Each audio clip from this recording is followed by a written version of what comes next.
Hello friends, आज ये 10 जनवरी 2026 का ये करंट अफेयर्स द हिंदू का एनालिसिस का शॉर्ट नोट्स है। तो सबसे पहले जो है वो यूपीएससी जो है वो फेस ऑथेंटिकेशन लेकर आई है। इसका यही उद्देश्य है, ऑब्जेक्टिव यही है फेस ऑथेंटिकेशन का, कि जितने भी एस्पिरेंट है, एस्पिरेंट लोगों का जो हम लोग जो फॉर्म फिलअप किया जाता है एस्पिरेंट लोगों का, तो बहुत पहले का फोटो होता है और रजिस्ट्रेशन फॉर्म और फोटो जो है वो मतलब रिसेंट का चेहरा और रजिस्ट्रेशन फॉर्म में दोनों में बहुत डिफरेंस होता है। मतलब लगता नहीं है कि वही एस्पिरेंट है जो एग्जाम देने आया है, और जो रजिस्ट्रेशन फॉर्म में जो फोटो होता है वो डिसमैच होता है। तो ओरिजिनल जो है वो फॉर्म और स्टूडेंट का मैच कर सके, मतलब कोई तरह का गड़बड़ी नहीं हो, इसी के लिए जो है ये फेस ऑथेंटिकेशन लेकर आया गया है। ये पायलट प्रोजेक्ट है जो 2025 में शुरू किया गया था, और एआई के द्वारा जो है वो फेशियल ऑथेंटिकेशन किया जाता है, जो 8 से 10 सेकंड के अंदर में एक अभ्यर्थी का फेस ऑथेंटिकेशन हो जाता है। ये जो है किसके अंडर में पायलट प्रोजेक्ट शुरू किया गया था, तो नेशनल ई गवर्नेंस डिवीजन के अंदर में ये पायलट प्रोजेक्ट जो है वो शुरू किया गया था। अब इसका प्रोसेस यही है कि जो एस्पिरेंट का फोटो होता है और रजिस्ट्रेशन फॉर्म जो है वो दोनों आपस में मैच होना चाहिए, ठीक है। और इसका टेक्नोलॉजी का क्रिटिसिज्म इसीलिए किया जाता है ताकि मतलब बोला जा रहा है कि ये टेक्नोलॉजी पर निर्भरता भी सही नहीं है, मतलब इसमें भी प्रॉब्लम हो सकता है, इसी को लेके इसका क्रिटिसिज्म किया जाता है। नेक्स्ट न्यूज जो है वो national explosive device data management system से है। इसको कौन लॉन्च किया है? इसको हमारे जो होम मिनिस्टर है अमित शाह, उन्हीं ने लॉन्च किया है। और इसका क्या ऑब्जेक्टिव है कि जितना भी हम लोगों का कंट्री में जितना भी टेररिस्ट का अटैक होता है या बॉम्ब ब्लास्ट किया जाता है, जगह जगह पे अलग अलग जितना भी हम लोगों का जगह जगह पे बॉम्ब ब्लास्ट हुआ है, तो वो किस माइंडसेट से कैसे, क्या उसका स्ट्रेटेजी रहा, उसको कैसे अंजाम दिया गया, तो उसको सारा डाटा को एक जगह एकत्रित करना, माने एकीकृत करना, क्योंकि सारा डाटा जो है अलग अलग फाइलों में डिफरेंट जगह पे एकत्र है। तो एक जगह सारा डाटा एकत्र किया जा सके और उसका एनालिसिस किया जा सके कि ये जो जितना भी बॉम्ब ब्लास्ट हुआ है, आतंकवादी घटना हुआ है, उसके पीछे क्या माइंडसेट था, किस रणनीति को अपनाया गया था, उसका पता लगाया जा सके, ताकि भविष्य में उस तरह का घटना को रोका जा सके, ठीक है। उसका जांच और विश्लेषण किया जा सके और भविष्य में उसके लिए कोई अलग से कोई स्ट्रेटेजी बनाया जा सके कि उस तरह का घटना ना हो। अब इसका हेड क्वार्टर जो है यो गैरिसन मानेसर हरियाणा में है। ये पूछा जा सकता है कि NIDS का जो हेड क्वार्टर है वो कहाँ पे है, तो ये गरीसन मनेसर हरियाणा में इसका हेड क्वार्टर है। और ये जो है ये जांच और विश्लेषण कौन करता है, तो इसका जांच और विश्लेषण जो है वो NSG करता है। NSG मतलब नेशनल सिक्योरिटी गार्ड करता है, ठीक है। इसका जांच और विश्लेषण, उसका सारा इंफॉर्मेशन, कहीं भी कोई भी तरह का बॉम्ब ब्लास्ट होता है तो उसका पूरा इंफॉर्मेशन जो है वो NSG कलेक्ट करता है। ये पीटी में क्वेश्चन आ सकता है कि बॉम्ब ब्लास्ट का जो जांच और विश्लेषण है वो कौन इंफॉर्मेशन कलेक्ट करता है, तो इसका इंफॉर्मेशन जो है वो कलेक्ट करता है NSG। अब इसका जो NSG जो विश्लेषण करता है और जांच इंफॉर्मेशन कलेक्ट करता है, तो इसका इंफॉर्मेशन कौन कौन मांग सकता है, तो स्टेट पुलिस जो है वो भी इसका इंफॉर्मेशन मांग सकता है, उसको भी इसका इंफॉर्मेशन मांगने का हक है। उसके बाद फिर सेंट्रल आर्म पुलिस जो है वो भी इसका इंफॉर्मेशन मांग सकता है। उसके बाद NIA, जितना भी आतंकवाद का घटना घटता है, आतंकवादी का जो नोडल एजेंसी है वो NIA है, ये भी इंपॉर्टेंट है NIA। तो आतंकवादियों का नोडल एजेंसी है, तो ये भी बॉम्ब ब्लास्ट का इंफॉर्मेशन NSG से मांग सकता है, ठीक है। उसके बाद नेक्स्ट जो है नेक्स्ट न्यूज है स्क्रैमजेट इंजन। स्क्रैमजेट इंजन जो है ये साइंस और टेक से रिलेटेड है और GS3 में आता है। सबसे पहले समझना होगा कि मिसाइल जो हम लोगों का मिसाइल में जो इंजन लगाया जाता है वो इंजन जो है एक हाइपरसोनिक मिसाइल होता है और एक सुपरसोनिक मिसाइल होता है। तो ये क्वेश्चन पूछा जाता है पीटी में कि हाइपरसोनिक मिसाइल का क्या अर्थ होता है, तो ध्वनि का गति, मतलब साउंड का जो गति होता है मैक 5 से 5 गुना से अधिक जब ट्रैवल करता है तो उसको सुपरसोनिक मिसाइल हाइपरसोनिक मिसाइल बोला जाता है। और साउंड का गति से 5 गुना कम मतलब 5 गुना कम तेजी से जब ट्रैवल करता है तो उसको बोला जाता है सुपरसोनिक मिसाइल, ठीक है। तो 5 से अधिक को हाइपर बोला जाता है और 5 से कम को सुपरसोनिक बोला जाता है।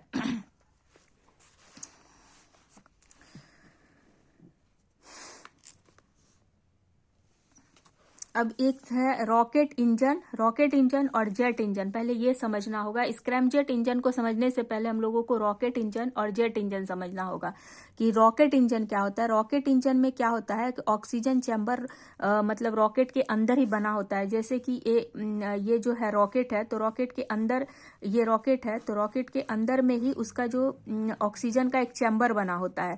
तो जब उसको दहन करना होता है, मतलब उसको किसी भी चीज को जलने के लिए ऑक्सीजन चाहिए होता है, तो ऑक्सीजन चाहिए होता है, तो रॉकेट के अंदर जो मतलब बना होता है ऑक्सीजन का चैम्बर, तो उसी से उसको क्या मिल जाता है। ये रॉकेट है, तो अगर रॉकेट के अंदर ही ऑक्सीजन का चैम्बर बना होगा, ऑक्सीजन का ये चैम्बर बना होगा, तो उसको दहन करने के लिए ऑक्सीजन मिल जाता है और रॉकेट को कंबशन होता है और रॉकेट को थ्रस्ट मिल जाता है। तो मतलब रॉकेट के अंदर ही ऑक्सीजन का चैम्बर बना होता है रॉकेट इंजन में। लेकिन जेट इंजन में क्या होता है, जेट इंजन में जो है ऑक्सीजन चैम्बर जो है वो रॉकेट के अंदर नहीं बना होता है। जेट इंजन में क्या होता है कि मतलब बाहर का जो इन्वायरमेंट है, वो बाहर का इन्वायरमेंट से डायरेक्ट जो जेट इंजन है वो ऑक्सीजन को लेता है। अब जेट इंजन भी दो तरह का होता है, एक रैमजेट इंजन होता है और एक स्क्रैमजेट इंजन होता है। रैमजेट इंजन में क्या होता है, इन्वायरमेंट से हवा को अवशोषित किया जाता है और हवा को अवशोषित करके उसको कंप्रेस किया जाता है। कंप्रेस करने के बाद फिर उसको लेकर दहन किया जाता है और दहन से थ्रस्ट मिलता है और फिर मिसाइल जो है वो लॉन्च हो जाता है। मतलब जिस तरह से देखिए, ये इस तरह से एक मिसाइल बना हुआ है, तो मिसाइल के अंदर पहले बाहर से हवा को लिया जाता है, ऑक्सीजन लिया जाता है, फिर हवा धीरे धीरे जब अंदर जाता है तो हवा का गति जो है वो स्लो हो जाता है। मतलब बहुत तेजी से हवा अवशोषित होता है, लेकिन धीरे धीरे आगे जब बढ़ता है तो हवा का जो गति है वो स्लो हो जाता है। उसके बाद यहाँ पर संपीड़न होता है, कंप्रेस हो जाता है हवा। कंप्रेस होने के बाद क्या होता है, यहाँ पर जो है कंबंशन होता है, मतलब दहन होता है, और दहन के बाद थ्रस्ट मिलता है और फिर इसके मिसाइल जो है वो आगे थ्रस्ट मिलता है और लॉन्च होता है, मतलब आगे बढ़ता है। तो इसमें क्या होता है, रैमजेट इंजन में 5 मैक का गति से जो मतलब ध्वनि का जो गति होता है 5 मैक का मतलब नीचे से ही वो कम से ही वो ट्रैवल करता है। अब इसमें क्या प्रॉब्लम होता है, हाइपरसोनिक होता है, मतलब 5 मैक का गति तक काम ही करता है, बस 5 मैक का गति तक ही काम करेगा, उससे तेज वो हो ही नहीं पाता है। ठीक है, तो रैमजेट इंजन काम करना बंद कर देता है। ठीक है, इसलिए स्क्रैमजेट इंजन को बनाया गया। अब स्क्रैमजेट इंजन में ये प्रोसेस पूरा सेम ही होता है। स्क्रैमजेट इंजन में यही सेम प्रोसेस वर्क करता है, बस डिफरेंट यही होता है कि यहाँ से जो हवा घुसता है, ठीक है, हवा अंदर जाता है, तो हवा का गति इसमें स्लो नहीं होता। जैसे यहाँ पर स्लो हो जा रहा था, तो यहाँ पे हवा का गति जो है स्लो नहीं होता, डायरेक्ट यहाँ पे जाता है और संपीड़न हो जाता है। संपीड़न यहाँ पे होता नहीं है। इसमें क्या होता है, संपीड़न हो रहा था, यहाँ डायरेक्ट हवा अंदर जाता है और संपीड़न नहीं होता है, डायरेक्ट क्या हो जाता है, दहन हो जाता है। डायरेक्ट यहाँ पे क्या हो जाता है, दहन हो जाता है, दहन हो जाता है, कंबंशन होता है और हवा जो है वो स्लो नहीं होता है। यही डिफरेंट है रैमजेट और स्क्रैमजेट दोनों में, यही डिफरेंट होता है कि हवा जो है इसमें स्लो नहीं होता है। किसमें स्लो नहीं होता है, स्क्रैमजेट में स्लो नहीं होता है, रैमजेट में स्लो हो जाता है, यहाँ पे हवा जाता है, तो इसमें स्लो नहीं होता है, डायरेक्ट दहन होता है विथआउट संपीड़न के और 5 मैक से तेजी से, इसीलिए इसको हाइपरसोनिक बोला जाता है। मतलब 5 मैक से ध्वनि का गति से 5 मैक से तेजी से वो जाता है, मतलब ऊपर जाता है, इसीलिए इसको हाइपरसोनिक बोला जाता है। उसके बाद नेक्स्ट न्यूज है गोल्ड ईटीएफ। गोल्ड ईटीएफ क्या होता है, एक्सचेंज ट्रेडेड फंड होता है, मतलब सोने का जो कीमत है उसको ट्रैक करता है गोल्ड ईटीएफ। ये इकोनॉमिक्स से रिलेटेड है GS3 में। और बिना सोना को हम लोग फिजिकली सोना को खरीदे ही सोने में हम लोग मतलब निवेश कर सकते हैं शेयर बाजार के द्वारा। ठीक है, तो इसमें फिजिकल गोल्ड खरीदना नहीं पड़ता है। फिजिकल गोल्ड और ETF गोल्ड में डिफरेंस यही होता है कि फिजिकल गोल्ड जब हम लोग रखते हैं तो उसका चोरी होने का डर होता है, उसको स्टोर करना पड़ता है, फिर उसको अगर बाजार में बेचना हो तो उसको जाके मतलब बहुत उसका लिक्विडिटी जो है बोल सकते हैं कि इजी नहीं होता है, बेचना खरीदना, मतलब इसका शुद्धता का जांच करना, फिर उसका प्राइस करना, तो बहुत रिस्क है। ट्रांजैक्शन कॉस्ट भी बहुत हाई होता है एक से दूसरे जगह अगर भेजना हो तो। लेकिन ETF में क्या होता है, ETF गोल्ड में ऐसा कोई मतलब रिस्क नहीं होता है, स्टोर करना नहीं पड़ता है, कोई रिस्क नहीं होता है। उसके बाद ट्रांजैक्शन कॉस्ट भी बहुत लो होता है। तो मतलब इसमें क्या होता है कि मान लीजिए कि ईटीएफ में एक तरह का शेयर मार्केट म्यूचुअल फंड से की तरह ही है कि मतलब गोल्ड का मान लीजिए 100 रुपीज़ का जो 100 रुपीज़ वैल्यू का गोल्ड का वो लिया गया और उसको 10 भाग में डिवाइड किया गया। मतलब ये एक पेपर फॉर्म में होता है, तो ये पेपर फॉर्म रखने से तो कोई रिस्क नहीं होता है, ठीक है।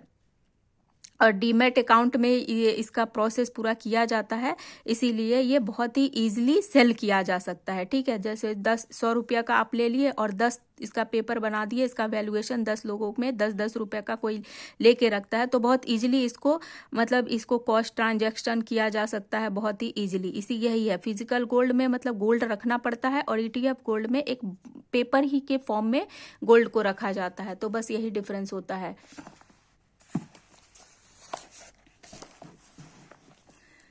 नेक्स्ट है समग्र शिक्षा, समग्र शिक्षा 3.0 समग्र शिक्षा 3.0 जो है वो केंद्र और राज्य से रिलेटेड है और केंद्रीय शिक्षा मंत्री का अध्यक्षता में शुरू किया गया था। डिजिटल हाइब्रिड एजुकेशन को के लिए लाया गया है। मतलब इसमें क्या है कि प्राइमरी और माध्यमिक शिक्षा पर जोर दिया जाएगा और लर्निंग सीखने पर, मतलब इसका सीखने का क्या रिजल्ट आ रहा है तो उसको देखा जाएगा इसमें। अब ये जो है ये समग्र शिक्षा 3.0 जो है ये समग्र शिक्षा का ही एक पार्ट है। और समग्र शिक्षा कब आया था? 2018 में आया था। राइट टू एजुकेशन एक्ट 2009 के अंतर्गत लाया गया था, जिसमें क्या था 6 से 14 बरस के बच्चों को फ्री एजुकेशन। तो यहाँ से क्वेश्चन पूछा जा सकता है। ये भी आ सकता है कि समग्र शिक्षा क्या क्या कवर करता है। तो इसका की पॉइंट यही है कि केंद्र और राज्य दोनों को कवर करता है। उसके बाद फिर डिजिटल और हाइब्रिड एजुकेशन पे जोड़ देता है। प्राइमरी वाली एजुकेशन भी है इसमें और माध्यमिक एजुकेशन भी है, लेकिन समग्र शिक्षा 2018 में सिर्फ 6 से 14 वर्ष का फ्री एजुकेशन था। लेकिन समग्र शिक्षा 3.0 में प्राइमरी और माध्यमिक तीनों शिक्षा पे जोड़ दिया जाएगा। तो क्वेश्चन जब पीटी में आएगा तो यही सब बोले, मतलब कीवर्ड यही रहेगा, मतलब हेड पॉइंट यही रहेगा, प्राइमरी और माध्यमिक शिक्षा पर जोड़, इस तरह से वर्ड रहेगा।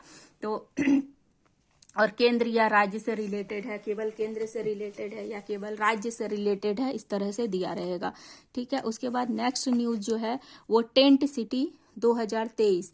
टेंट सिटी 2023 क्या था कि जैसे बनारस है, काशी है, तो ये सब जो है वो तीर्थ स्थल है। तो यहाँ पर जब लोग जाते हैं तो इन लोगों का रहने के लिए जितना देर, मतलब ये सब जो है तीर्थ स्थल है, धार्मिक तीर्थ स्थल है, तो यहाँ पर जो भी लोग जाते हैं उन लोगों के रहने के लिए बहुत सारा टेंट बनाने का व्यवस्था किया गया था। और इसका शुरुआत जो है वो पीएम प्रधानमंत्री के द्वारा किया गया था 2023 में। 2023 में प्रधानमंत्री के द्वारा किया गया था। लेकिन ये जो बनारस है ये गंगा नदी का बाढ़ क्षेत्र में ये एरिया पड़ता है, जो कि फ्लड एरिया है। तो इससे क्या होता है कि गंगा नदी का अपवाह तंत्र जो है, अगर वहां पे टेंट बना देंगे तो अपवाह तंत्र प्रभावित होता है।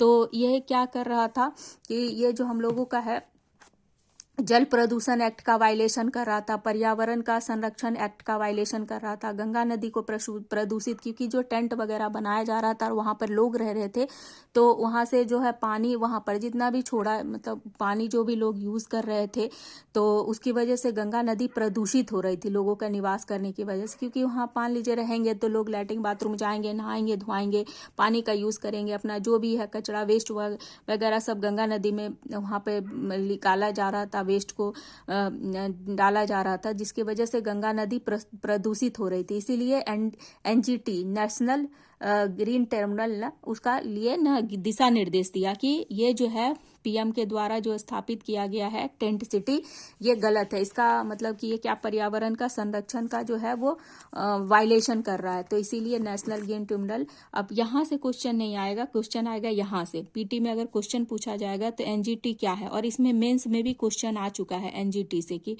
एनजीटी क्या है, नेशनल ग्रीन टर्मिनल। तो इसका ये एक स्टैट्यूटरी बॉडी है और ये एक्ट 2010 से बना था। स्थापना जो है, मतलब स्टैट्यूटरी बॉडी का मतलब होता है वैधानिक निकाय है। एक्ट 2010 से बना था, इसका स्थापना 2010 में ही किया गया था। और ये एक जुडिशियली बॉडी, मतलब ये क्या करता है कि किसी भी तरह का पर्यावरण संरक्षण से संबंधित कोई भी तरह का विवाद होता है तो उसका निपटान करता है, उसका जो है निपटान करता है। जैसे कि ऑब्जेक्टिव इसका क्या है, पर्यावरण संरक्षण, पर्यावरण का विवाद को सुनवाई करना, और प्रदूषण फैलाने वाला कोई भी तरह का जो विवाद होता है, वन का कटाई उटाई करने से रिलेटेड कोई विवाद है, वन्य जीव को कोई तरह का प्रॉब्लम हो रहा है, कोई उनका खतरा आ रहा है, तो उस तरह का जितना भी सुनवाई होता है उसको ये NGT करता है, नेशनल ग्रीन ट्रिब्यूनल करता है। इसका हेडक्वार्टर न्यू दिल्ली में है। कोई क्वेश्चन यही NGT से ही पूछा जाता है, इंपॉर्टेंट है, ये बार बार हमेशा न्यूज में रहता है। ठीक है, तो NGT जो है यहाँ पे सारा पॉइंट है NGT का, आप देख लीजिएगा। उसके बाद है पर्सनल डाटा प्रोटेक्शन एक्ट, ये भी इम्पॉर्टेंट है क्योंकि ये भी बार बार न्यूज़ में रहता है और इससे क्वेश्चन भी पूछा जाता है। तो पर्सनल डाटा प्रोटेक्शन एक्ट क्या है कि हम लोग का right to information act, ITI कोई भी लगा सकता है, तो राइट टू प्रोटेक्शन एक्ट जो है वो उसका सेक्शन 81J ये इम्पॉर्टेंट है। यही से PT में अगर क्वेश्चन आएगा, सॉरी, PT में क्वेश्चन आएगा तो यहीं से पूछा जाएगा कि RTI एक्ट सेक्शन 81J क्या है। तो ये क्या है कि पब्लिक ऑफिशियल मतलब जितने भी सरकारी कर्मचारी होते हैं वो उसका कोई भी इंफॉर्मेशन है, उन सरकारी कर्मचारी का जितना भी पैसा वगैरह संपत्ति से रिलेटेड जो भी पर्सनल इंफॉर्मेशन है, अगर पब्लिक लोगों का मतलब पब्लिक इंटरेस्ट में है तो जारी किया जा सकता है। ठीक है, RTI बोलता है, सेक्शन 81J बोलता है। लेकिन इस अभी एक नया आया है digital personal data protection act. ये क्या कर रहा है, ITI का ये DPDP एक्ट जो है वो आया है, तो वो उसमें अमेंडमेंट किया है RTI में, और अमेंडमेंट करके ये बोला जा रहा है कि पब्लिक ऑफिशियल मतलब सरकारी जितने भी सरकारी कर्मचारी है उनका डेटा जो है पर्सनल डेटा वो जारी नहीं किया जाएगा। तो अब अगर पर्सनल डेटा जारी नहीं किया जाएगा तो उनके भ्रष्टाचार, जो सरकारी अधिकारी है उनके भ्रष्टाचार का पता नहीं चल पाएगा। तो इसीलिए इसका मतलब कि DPT एक्ट का जो है क्रिटिसिज्म किया जा रहा है कि पर्सनल जो पब्लिक ऑफिशियल है मतलब जो सरकारी कर्मचारी है उनका डेटा जो है वो पर्सनल डेटा जारी नहीं किया जाएगा। ठीक है, तो DPDP RTI को क्या कर रहा है, कमजोर कर रहा है। मतलब इसमें जो अमेंडमेंट किया गया है वो RTI को कमजोर कर रहा है क्योंकि ये भ्रष्टाचार का पता नहीं लगा पाएगा। ठीक है, नहीं लगने दे पाएगा।